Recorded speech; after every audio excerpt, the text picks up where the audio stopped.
Assalamualaikum warahmatullahi wabarakatuh. Mudah-mudahan kita termasuk orang yang selalu yakin bahwa Allah sedang memperhatikan kita. Allah mendengarkan setiap tutur kata. Allah tahu isi hati kita. Semakin yakin, semakin kuat keinginan kita untuk dekat dengan Allah.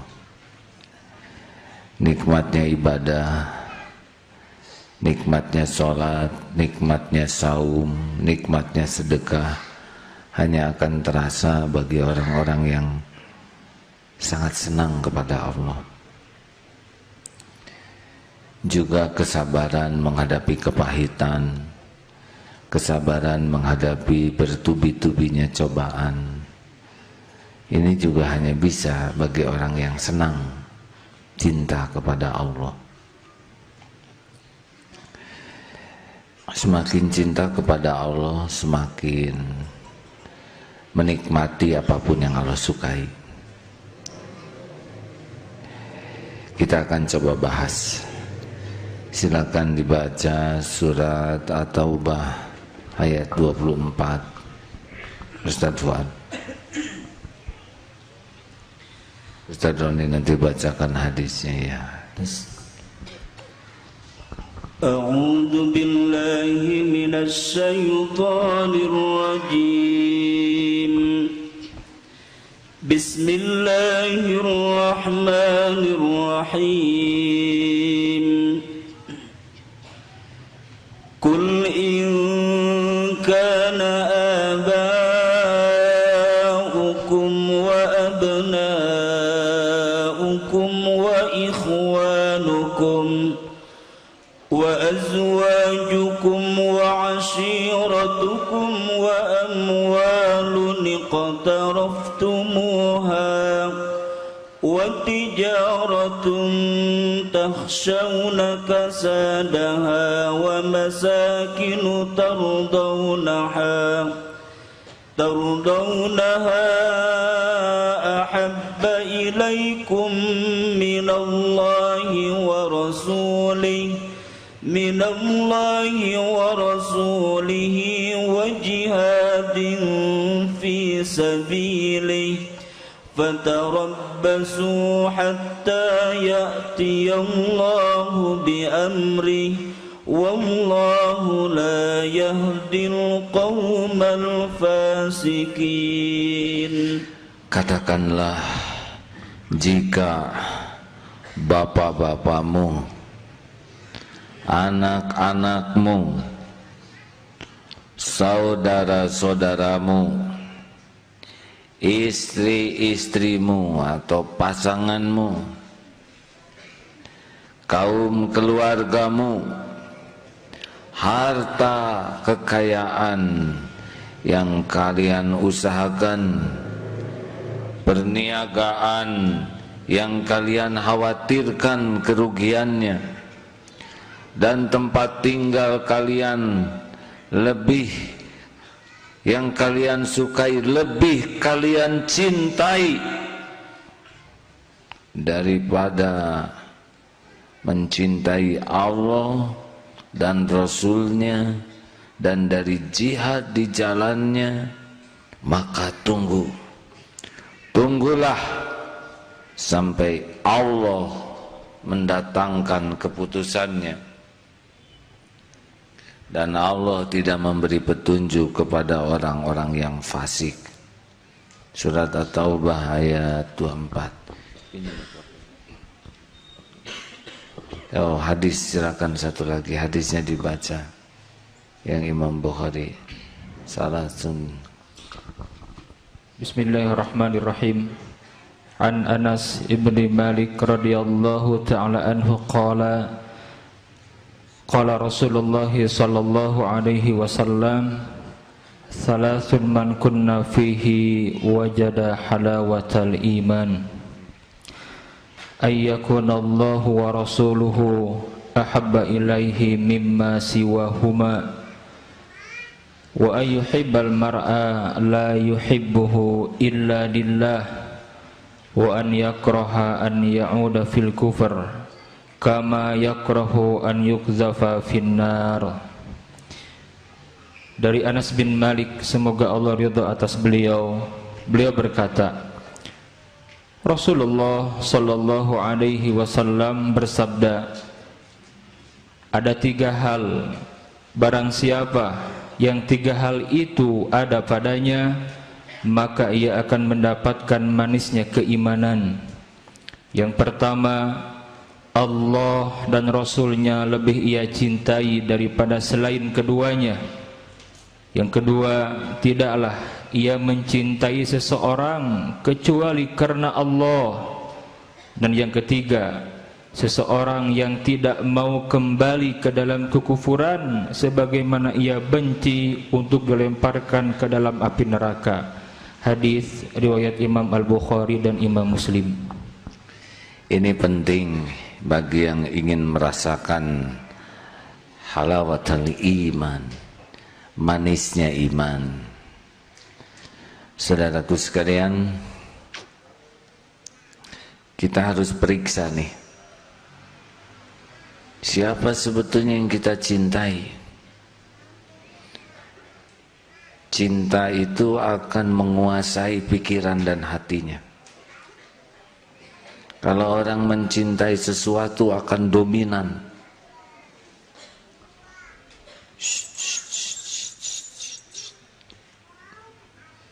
Ya, memang anak-anak belum mengerti untuk pengajian. Kita doakan semoga cepat istirahat, tidur.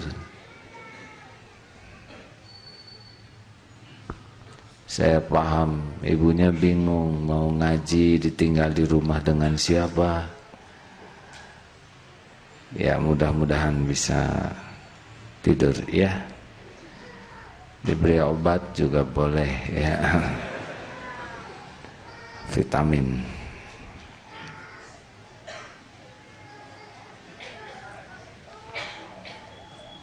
Enggak apa-apa. Enggak apa-apa, Bu. Biasa anak kecil nangis. Allah juga yang menggerakkannya. Tenang aja, Bu. Akan ada saatnya berhenti. Tuh kan. Alhamdulillah. Tidak mungkin seorang anak nangis seumur hidup.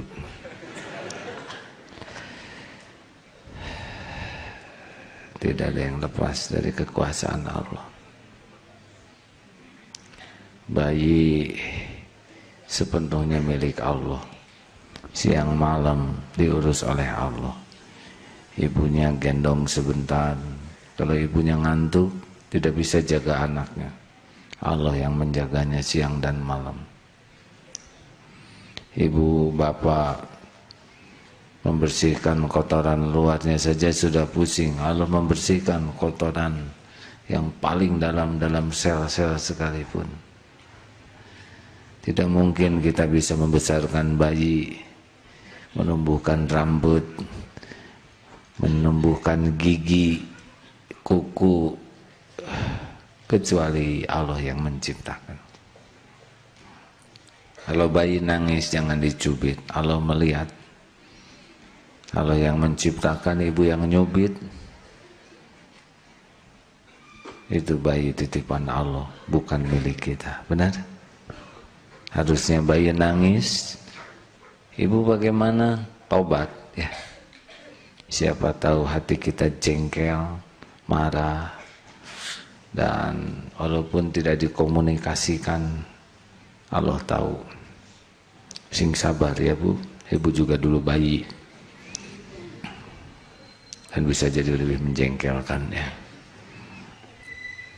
Maaf ya, Bu, mudah-mudahan nangisnya bayi jadi ilmu bagi kita semua, selain jadi zikir. Baik teman-teman, kita harus periksa nih, siapa yang mencuri hati kita, yang dominan kita ingat, yang namanya sering kita sebut, yang dalam pikiran kita ingat terus, mau ketemu, tidak mau jauh, mau berkorban untuknya, melakukan apapun yang disukainya, takut mengecewakannya. Siapa? Atasan. Ada yang Tuhannya itu atasan. Klien bisnis, demi kliennya suka, banyak yang dilakukan. Tapi kalau kita rujuk tadi, satu orang tua, ayah-ayah, bapak-bapakmu, ada orang yang merasa mulia dengan jabatan pangkat ayahnya, merasa terbawa mulia dengan gelar bapaknya, merasa terbawa hebat dengan kedudukan bapaknya, sehingga begitu diandalkan nama bapaknya, gelar bapaknya, kedudukan bapaknya, jabatannya, seakan inilah jaminan bagi kemudahan urusannya, kemuliaannya. Ini sudah bahaya. Ada juga yang sangat cinta anak, dibangga-banggakan anak. Maaf, tadi bukan tidak boleh hormat ke orang tua. Hormat, harus. Tapi jangan sampai menuhankan orang tua. Seakan-akan kemuliaan datang dari orang tua, kecukupan datang dari orang tua, kebahagiaan datang dari orang tua, keamanan datang dari orang tua, sehingga penuh hatinya tuh takut oleh orang tua dan harap kepada orang tua melampaui takut dan harap kepada Allah, dan patuh ke orang tua, tidak pandang benar atau salah, karena takut murka orang tua lebih takut daripada murka Allah. Itu jadi itu masalah. Ini tinggal nunggu Allah memberikan keputusan. Bagi yang punya anak juga hati-hati di sini, di garis bawah ini. Punya anak lucu-lucu, cakep-cakep, pamer kemana-mana potretnya, apalagi ranking terus, apalagi pialanya banyak, piagam, medali. Waduh, kalau enggak jadi ujub, jadi ria, jadi takabur melihat anak-anak yang lain seperti anak-anak yang gagal. Potret dipasang terus, tiap ketemu orang pasti cerita anaknya. Kemudian kalau mau ibadah juga terhalang demi kesenangan anaknya. Hati-hati yang punya bayi. Hayya 'alas shalah, tang teng tak teng tang. Dijawab begitu. Hayya 'alas shalah, Nina bobo. Pasti dia nggak tidur. Tahu kenapa? Karena namanya Asep, ya nggak? Dan nggak ada lagu Asep Bobo, ya nggak? Terhambat sholat, mau ngaji, karena pengen main dengan anak, ngaji hilang. Sebelum punya anak, tahajud bagus, ngaji bagus, ke masjid bagus, titipkan oleh Allah anak. Jadi ada hambatan ibadah, tapi hambatannya itu yang dibuat oleh dirinya. Karena bisa anak ditinggalkan, tapi ada yang menjadi lebih terikat. Hati-hati nih, gampang bagi Allah mengambilnya lagi.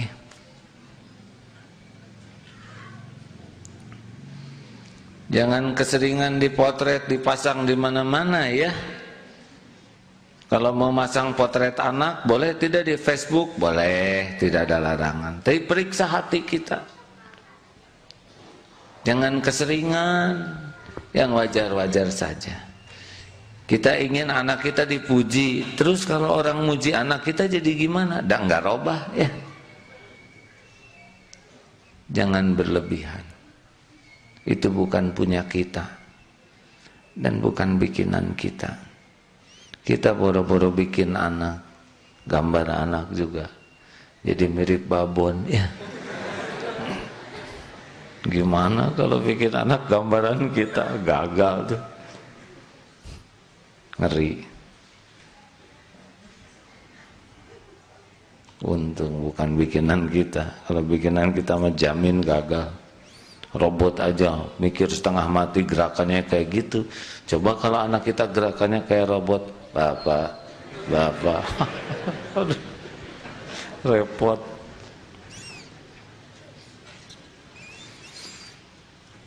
Siapa lagi yang saudara-saudara kalian dan pasangan kalian nih, istri-istri kalian, hati-hati. Apalagi yang belum jadi istri, belum jadi suami. Itu lagu-lagu tuh benar-benar cenderung musyrik tuh. Duhai belahan jiwaku, hidupku hanya untukmu. Tanpa dirimu hidupku hampa, tiada makna. Engkau adalah denyut jantungku. Ini rempelo ini hadirin. Janganlah apa-apaan. Udah nikah juga tidak boleh berlebihan. Pujian-pujian, kemesraan-kemesraan itu tidak perlu akting. Apalagi ditunjukkan ke setiap orang. Allah tahu yang aslinya. Biasanya kalau terlalu banyak memperlihatkan kemesraan, itu ada yang disembunyikan tuh.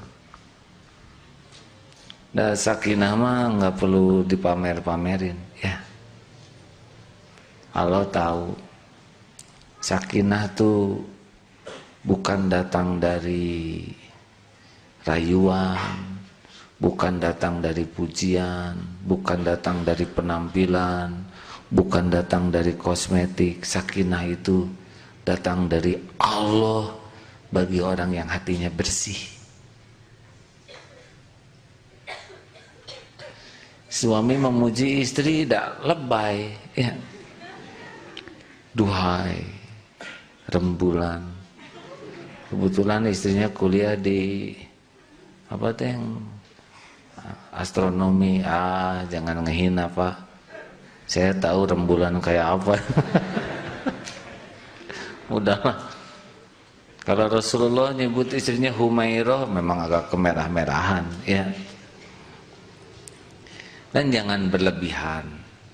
Hati-hati, jangan sampai istri atau suami begitu mendominasi di hati, serba takut, serba cemburu, gelisah, ingat terus SMS, lagi apa Bu?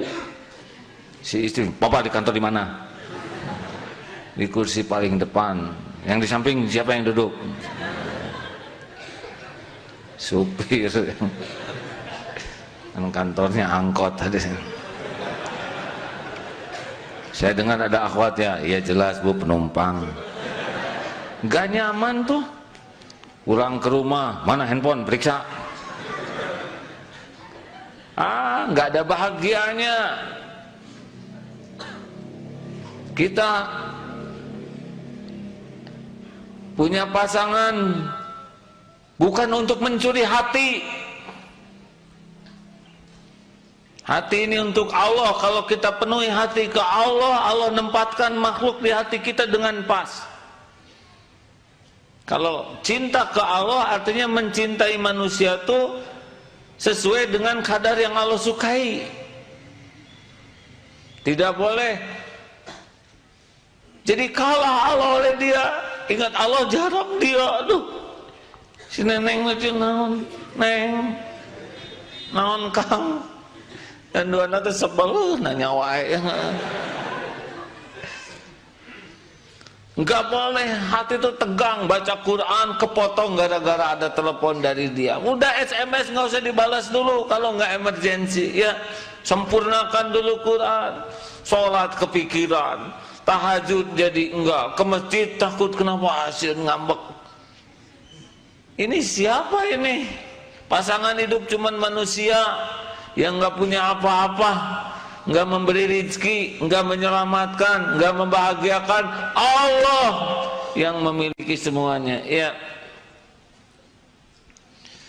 Ini banyaknya belum pada nikah nih. Hati-hati jangan jatuh cinta. Yang saudara cintai belum tentu jodoh. Pegang itu baik-baik. Mungkin jodoh sahabat karib saudara.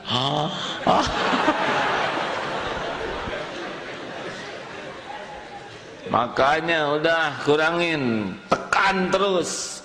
Kalau lihat foto dia seneng, delete, hapus. Jangan.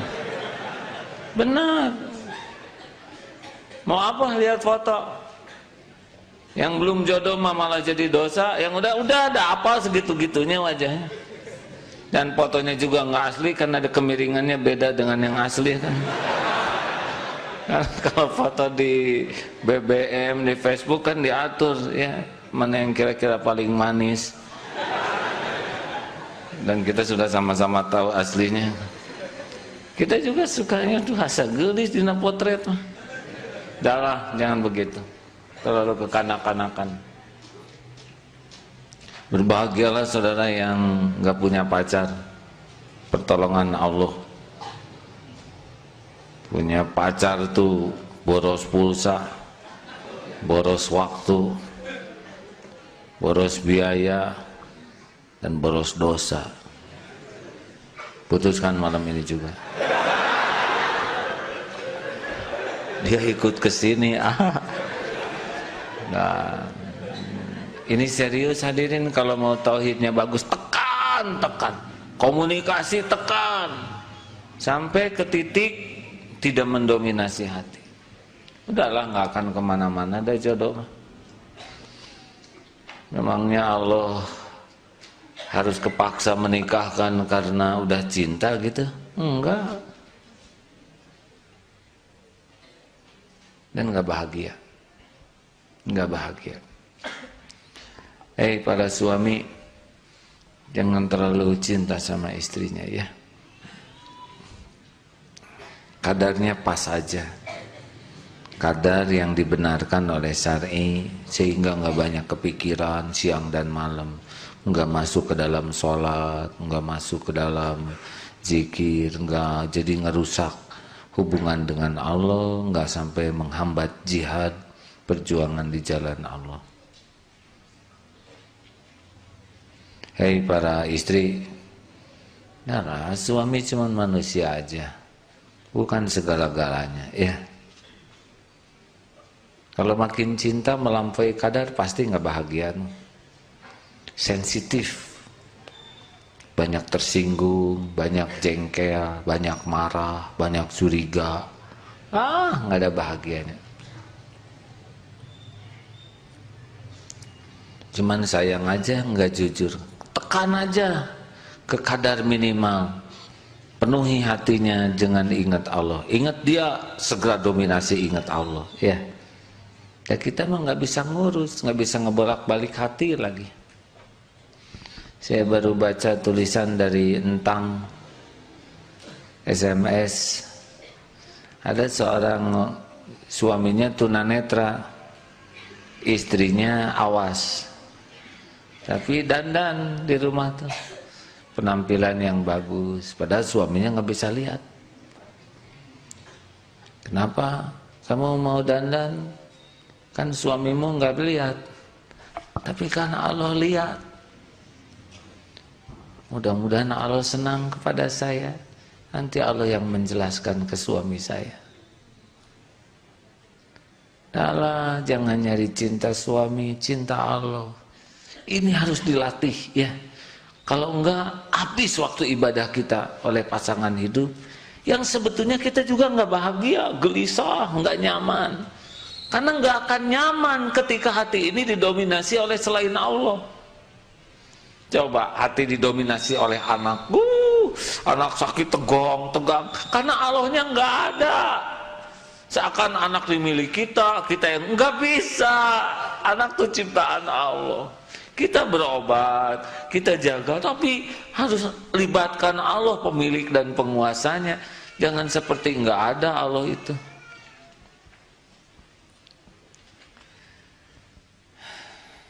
Siapa lagi? Kekayaan yang kalian usahakan. Biasa aja lah, lihat kekayaan tuh nggak usah takjub ya. Makanya nggak usah terlalu kaya lah kalau iman masih belum bagus mah. Repot, sombongnya, hisabnya, jadi sering beli barang-barang yang nggak perlu, pengen pamer, benar. Dan makin banyak, makin takut berkurang, tegang itu. Orang-orang yang perusahaannya banyak, waduh pusing, kepikiran. Jadi gimana tentang kekayaan? Titipan Allah, titip. Waktunya keluar, harus beli obat, beli aja. Wah, tapi itu mah gak apa-apa, bayar ke hamba Allah juga, ya kan? Ini beli mobil asalnya 60 juta. Sekarang pasaran cuma 48. Gile. Siapa yang gile ini? Ente. Enggak apa-apa. Enggak apa-apa. Tapi kan saya rugi 12 juta, enggak rugi lah. Dulu juga lahir enggak punya mobil, enggak rewel, ya enggak? Nah, lepas dunia mah jangan nyantel. Kalau lagi harus nggak ada, harus bayar, harus jual, nggak boleh ada barang-barang yang nyantel, ya. Makanya jangan suka punya barang yang antik, bagus, nyiksa. Coba saudara punya ukiran yang antik, susah masuk. Pernah satu saat bertamu, rumahnya, mudah-mudahan Allah menyayangi keluarga ini. Rumahnya kecil, tapi masalahnya itu patung pisangnya, daunnya ke sana, satu ke sini, dan saya sudah pada potel, diikat pakai kawat yang sana. Itu mau apa kita nyimpen ukiran ini di rumah? Ukiran pohon pisang, tahu kan? Itu kadupak oleh anaknya, potong, ini potel. Sudah, kalau mau hiasannya batu aja satu, jelek beres. Ya kan? Mencuri juga pusing nyurinya, ditajong dan tiguling. Awet daripada Gucci, tegang. Udahlah, jangan ribet. Betul nggak? Mau apa di rumah segala ditaruh, makin banyak barang, banyak urusan. Belum riaknya, belum ngurusnya, ya kan? Halo, benar? Makin bagus tuh makin pengen pamer. Makin takut rusak, takut hilang. Coba ibu punya gelang bagus, rasain aja oleh ibu gerakan tangannya gimana. Jadi lebih banyak goyang tidak perlu nggak? Ustaz, boleh saya nanya sesuatu? Nggak ada lah yang kayak gini.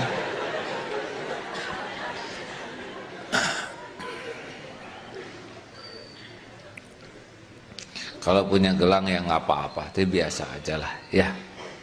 Setuju? Nggak boleh nyuri hati. Tas, baju kena setrika, ya udahlah, udah waktunya ganti, gitu. Jangan ribut, itu mangsa. Nah, enggak lah, nggak boleh ada barang yang mencuri hati, termasuk uang. Kalau udah waktunya nggak ada, nggak apa-apa. Jadi nggak ngekewak, punya tabungan, berkurang, percuma lah. Biarin lah tuh, banyak yang nggak punya tabungan juga hidup ya. Ini wajah-wajah nggak punya tabungan kan? Tenang, ini penting hadirin. Jangan sampai karena uang ribut. Karena ini ribut, dah. Sepanjang tidak memberi peluang orang lain berbuat kezaliman, jangan jadi masalah, ya.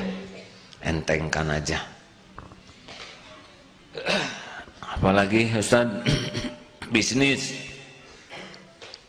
hayya 'alas shalah, tutuplah. Pergi ke masjid, lagi ramai-ramainya enggak. Nanti gimana yang beli? Ajak ke masjid. Oh, dia nggak mau, nggak apa-apa. Nanti dia nggak jadi beli ke kita, bukan rezekinya. Mau apa? Hah? Masa yang nyuruh sholat tepat waktu Allah, gara-gara kita tepat waktu lalu Allah jadi pelit? Kan nggak mungkin. Halo? Ini penting nih. Saudara rada ragu-ragu lihat dari wajahnya nih. Siapa yang ngebagikan rezeki? Yakin? Siapa yang nyuruh sholat? Yakin? Allah suka sholat tepat waktu tidak? Mungkin nggak gara-gara kita patuh ke Allah, Allah jadi pelit? Nggak mungkin. Tapi dibanding tetangga saya yang jualan nggak tutup, dia laku lebih banyak. Banyak dikasih uang kan belum tentu banyak dikasih pahala, dan belum tentu hatinya dibikin kaya. Saudara nggak usah iri. Si itu matara sholat ke gening beunghar. Saudara tahu hatinya, jika nama bahagia, kata siapa? Nggak mungkin, nggak mungkin. Tidak mungkin Allah memberikan ketenangan, sakinah di hati orang yang tidak taat. Nggak bisa. Penggenggam hati ini Allah. Huwaladzi anzalas sakinah. Dialah yang menurunkan sakinah. Jadi dia, wah korban nggak usah iri, pasti sengsara. Sing bersih, Allah suka jujur-jujur. Timbangan periksa, nggak usah pakai bohong. Jadi untungnya dikit, nggak apa-apa, yang penting cukup. Nggak penting untung banyak, yang penting cukup. Buat anak sekolah, cukup. Buat ongkos, buat beli bis, rada jarang ini kan. Buat ke Mekah, tapi untung dikit, nggak apa-apa. Buat beli bikin masjid 2 miliar, itu mau bebaskan tanah 50 miliar, dah nggak apa-apa. Untung dikit nggak apa-apa. Yang paling penting pas perlu, ada cukup. Nggak penting banyak uang tuh, yang penting cukup. Dan Allah yang tahu keperluan kita, dan jalannya banyak kalau mencukupi. Nggak harus dari dagangan kita aja. Dagangannya segitu-gitunya, ibadah, tapi anak dibikin pala linter, beasiswa semuanya. Anak-anak dibikin itu dapat, itu ada hadiah motor, kebeli enggak motor. Ini istri untung dikit, yang umroh. Si bapak haji, temenin saya haji. Kalau ngandelin dagangan mah nggak kesana nggak kesini. Tapi kalau Allah mau ngasih, nggak harus lewat dagangan, benar? Sing jujur, jangan suka muji-muji barang. Ini mah dagangan luar biasa. Nggak usah gitu. Jangan pakai sumpah palsu. Demi Allah. Ini comro spesial. Masa untuk dagang combro pakai demi Allah ada oncomnya. Nah, namanya combro, ya kan. Nggak usah pakai sumpah. Udahlah hadirin, lempeng-lempeng aja dagang. Setuju? Tapi banyak pesaing, biarin. Pesaing itu hamba Allah juga. Mau kita mau pesaing sama aja, yang ngasih rezekinya Allah. Tapi si itu licik, biarin. Yang penting kita nggak licik. Tapi kalau banyak pesaing, saya nggak akan kebagian. Nggak mungkin Allah jadi pelit gara-gara kita jujur, ya kan? Benar? Bisnis mah dengan Allah. Nggak usah pengen ngejatuhin yang lain, lempeng aja. Sing enak, jangan sampai bisnis, pesaing, globalnya, ada Allah.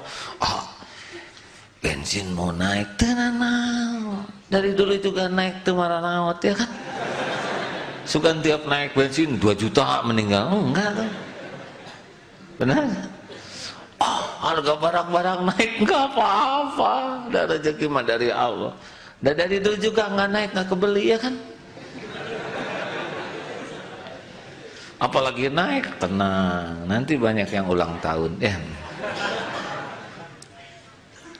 Tenanglah, Allah pemilik langit dan bumi. Jangan licik, jangan serakah, jangan bohong. Bisnis nggak boleh menguasai pikiran. Siang malam dari bangun tidur strategi, jangan lagi sholat Allah Akbar. Saya harus duluan nih, namun itu ketempatanku si eta Allah. Nggak boleh. Sholat mah sholat yang anteng. Iya, setuju? Harusnya para pedagang di sini ya kan. Kalem. Jangan sampai bisnis pagi siang bisnis aneh. Yang ngebagikan rezeki siapa? Yang tahu rezeki kita di mana siapa? Yang memudahkan ketemu dengan rezeki siapa? Yang bisa melindungi rezeki kita siapa?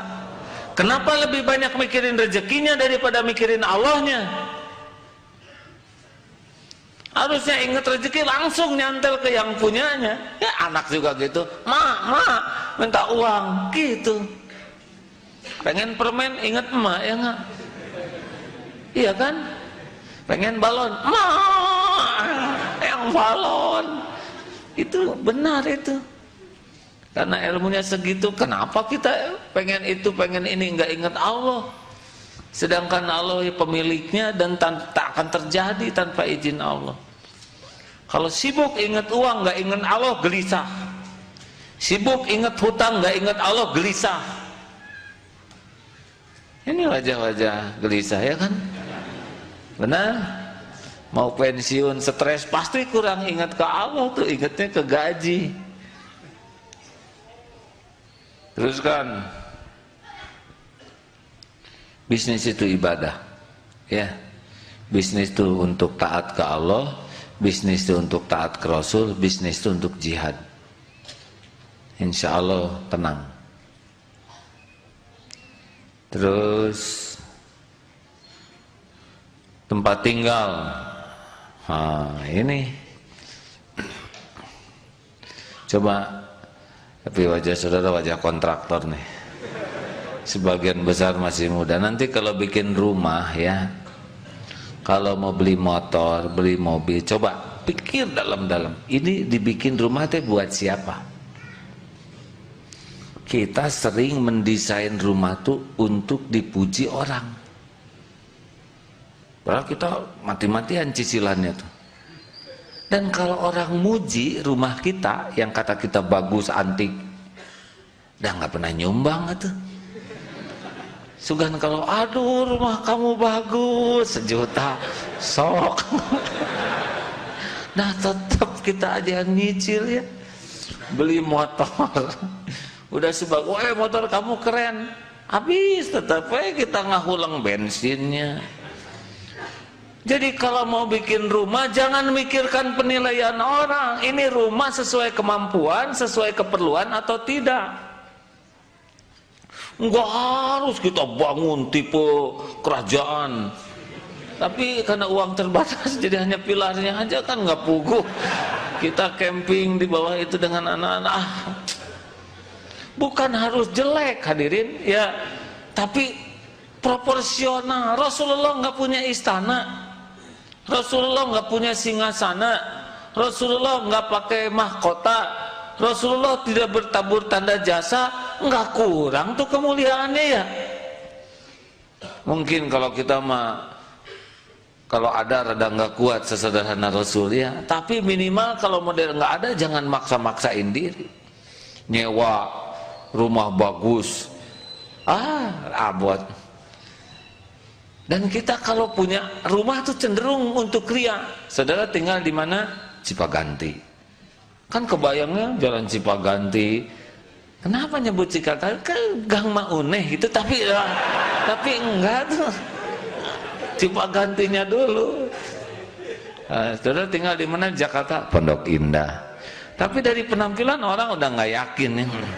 pasti nih ada sela-selanya di sana. Itu nanaonan hadirin. Jangan sampai demi rumah, wah demi supaya dilihat orang, aksesorisnya, segalanya. Akibatnya kita tersiksa. Tiap datang tamu ingin pamer keadaan rumah kita. Alhamdulillah ini rumah saya. Nyebut alhamdulillahnya juga nggak ingat ke Allah. Ya, ini rumah saya. Emang didesain sedemikian rupa suara. Terus aja ngarep-ngarep orang, rumah.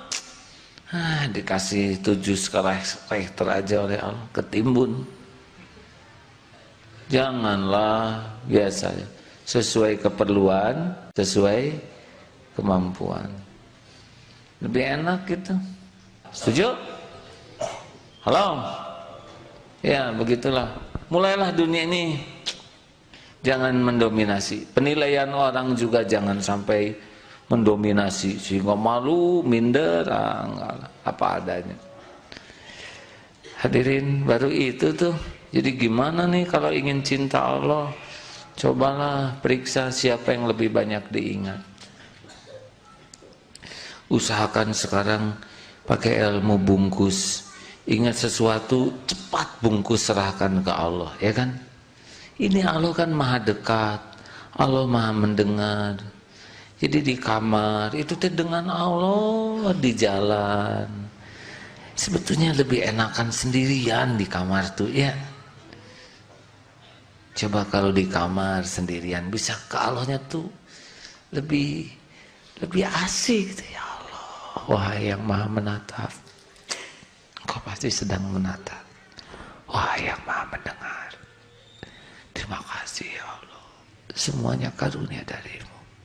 Ya Allah, Engkau tahu apa yang hamba lakukan. Ampun. Enak. Memang yang berkeluarga ada baiknya tidak harus selalu ketemu dan bareng terus. Bagi saudara yang sudah menikmati kesendirian dengan Allah, sebetulnya jauh lebih menyenangkan. Bisa yang senang sholat malam gak keganggu, bisa panjang sendirian, ya. Tapi yang takdirnya memang ada pasangannya, ya diatur sedemikian rupa, jangan sampai hilang tahajud, hilang zikir gara-gara pasangan hidupnya. Perbanyak sholat, ya. Kalau sholat tuh sing panjang sujudnya, enak. Kayaknya begitu bagi orang-orang yang seneng ke Allah mah. Sujud itu saat paling nikmat, asik gitu. Jangan cepat-cepat, nanti suka sedih. Kemudian baca Quran itu, saudara kalau baca BBM, SMS dari orang yang saudara cintai kan senang. Harusnya baca Quran, surat dari Allah lebih senang. Maka usahakan sebelum baca SMS, Twitter, BB, baca Quran dulu, ya. Ukur berapa banyak baca Quran dengan koran, dengan surat dari orang. Harus usahakan gitu. Dan biasakan perbanyak zikir terus. Basahi lisan ini dengan zikir. Saudara, sudah hampir selesai waktunya. Saya minta maaf kalau kajiannya masih terbatas, ya. Tapi setidaknya ini hanya bahan renungan saja. Periksa siapa yang mendominasi hati kita. Ingat di penghujung ayat itu, tunggulah sampai Allah memberikan keputusannya. Allah maha pecemburu. Allah yang menciptakan kita, Allah yang ngasih rizki, Allah yang menghidupkan. Kenapa hati kita malah ingat kepada makhluk selain Dia, ya kan? Allah yang ngasih makan, Allah yang ngejagain, Allah yang nutupin aib. Kenapa kok kita malah ke Allahnya hanya sisa? Mudah-mudahan kita diberi kesempatan untuk memeriksa hati kita dengan jujur. Amin ya Rabbal. Terima kasih sahabatku sekalian. Mudah-mudahan semua yang kita lakukan ini disukai oleh Allah. dan diampuni kalau ada yang berlebihan, salah. Al-Fatihah.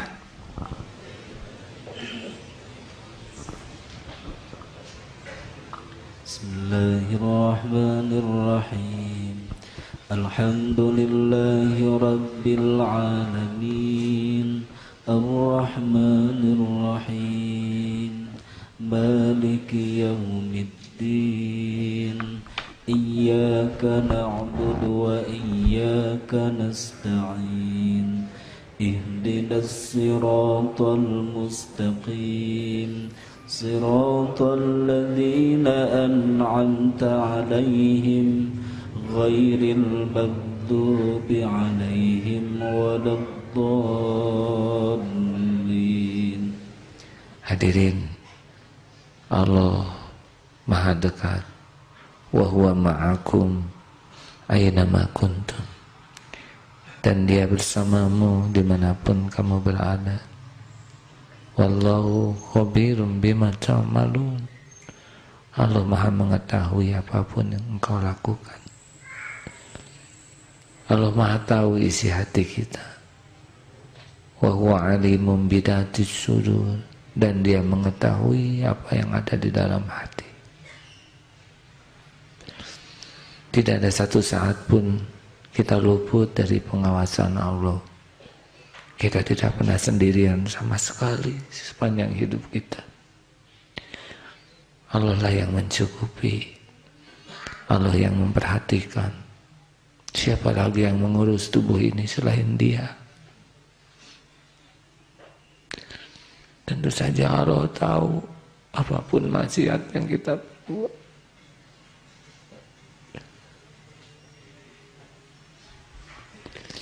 Allah tahu setiap lirikan mata kita. Allah tahu setiap maksiat di tempat yang tersembunyi sekalipun. Tidak ada yang luput. Allah tahu apa yang ada dalam pikiran kita siang dan malam. Allah tahu kita lupa kepadanya.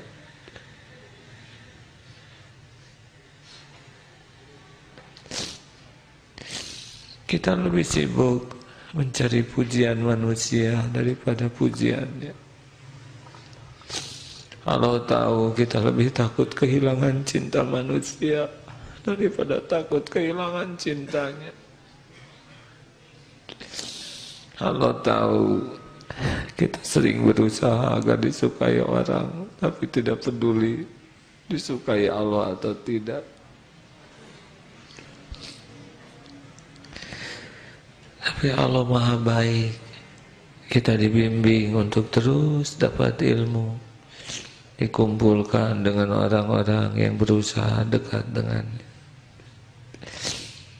Ya, semua ini hanya kemurahan Allah saja. Allahumma sholli ala Sayyidina Muhammad wa ala alihi wa ashabihi ajma'in. Alhamdulillahi Rabbil Alamin. Segala puji hanya milik-Mu ya Rabb. Ya Sami, wahai yang maha mendengar. Ya Bashir, wahai yang maha menatap. Ya Syahid, wahai yang menyaksikan segala-galanya. Diri-diri kami hanyalah milik-Mu ya Rabb. Jadikan malam ini malam penuh ampunan-Mu ya Allah. Ampuni kami ya Allah. Kami mohon ampuni kami. Ampuni semua kemusyrikan yang pernah kami lakukan ya Allah. Ampuni, kami sering menuhankan yang lain selain Engkau di hati kami. Wahai Allah yang Maha baik, bersihkan hati kami dari segala kemusyrikan. Hapuskan Tuhan-Tuhan yang lain di hati kami. Jadikan hanya Engkau ya Allah. La ilaha illallah. Jadikan hati kami benar-benar utuh hanya menuhankan Engkau. Tampakkan semua yang salah ya Allah, sehingga kami bisa menghindarinya. Rabb, ampuni semua kemunafikan kami.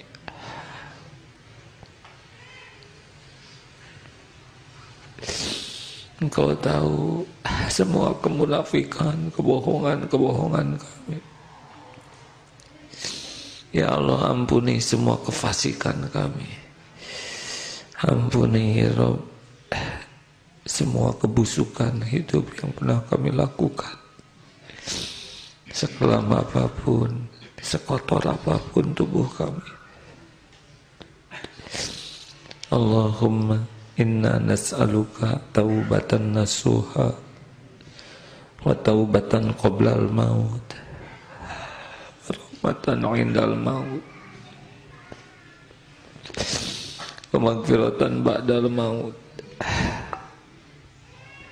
Allahumma hawwid alaina fi sakaratil maut. Allahumma inna nas'aluka husnal khatimah wa na'udzubika min su'il khatimah. Allahumma inna nas'aluka ridhoka wal jannah wa na'udzubika min sakhatika wan nar. Doa ya Allah yang Maha menatap, ampuni ibu bapak kami.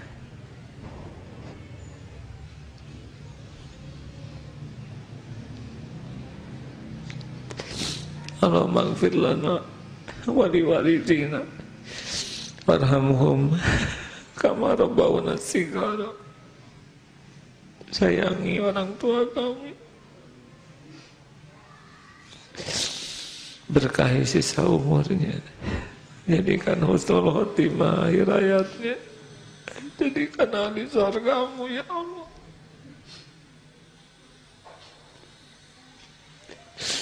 Ya Allah, ampuni guru-guru kami,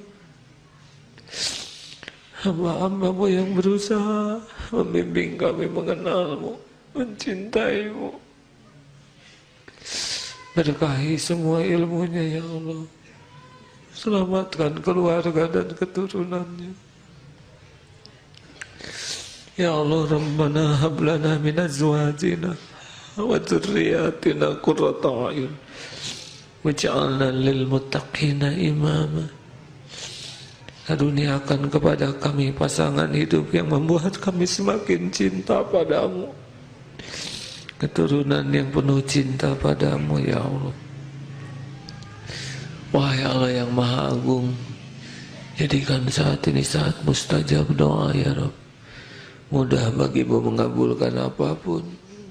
Tidak Tuhan selain Kau penggenggam langit bumi yang Maha Agung, yang Maha baik, yang Maha penyayang, yang Maha mengerti, yang tidak pernah mengecewakan orang-orang hina seperti kami, yang tidak pernah membiarkan orang-orang kotor seperti kami. Kami hanya makhluk ciptaanmu yang tiada arti bagimu ya Allah, tapi Engkau segala-galanya bagi kami. Ya Dzal Jalali wal Ikram, kabulkan doa kami ya Allah. Hadirin bagi yang masih ingin munajat, Allah Maha dekat, Maha menatap, Maha mendengar, Maha mengabulkan doa. Doalah hadirin, Allah tidak pernah mengecewakan. Bukankah doa bisa merubah takdir syariatnya?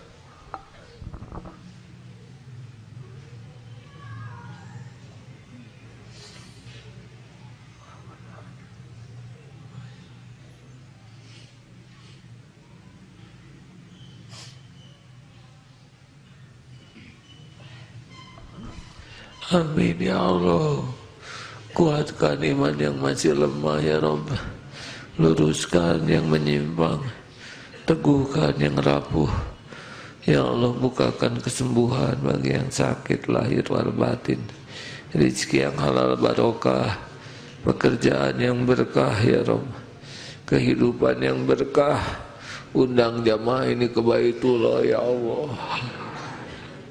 Jadikan akhir hidup kami husnul khatimah. Allahumma ighfir lil mu'minina wal mu'minat wal muslimina wal muslimat al ahya'i minhum wal amwat. Rabbana atina fid dunya hasanah wa fil akhirati hasanah wa qina azabannar. Subhana rabbika rabbil izzati amma yasifun, wassalamun alal mursalin.